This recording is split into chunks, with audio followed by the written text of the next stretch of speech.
কারণ আমাদের বাচ্চারা তো খেতে পারছে না ওখানে, আমার বোনরা খেতে পারতেছে না, আমার ভাইরা খেতে পারতেছে না। ওরা খাচ্ছে একটা জিনিসই, বুলেট আর আকাশ থেকে বোম।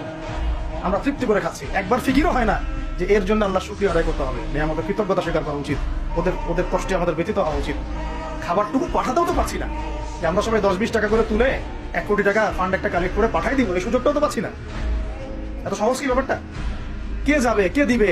আর যারা কাজ করছে তারাও অথেন্টিক কিনা, আসলে জায়গায় যাচ্ছে কিনা, ওরা পাচ্ছে কিনা, চতুর্দিক থেকে অবরুদ্ধ যায়।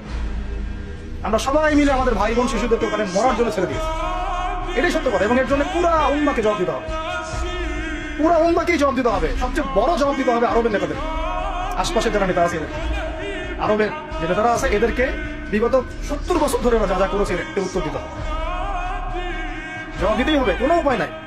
আমাদেরকেও দিতে হবে, প্রত্যেক রাষ্ট্রপ্রধানকে দেওয়া লাগবে, যে লিখতে পারতো লিখে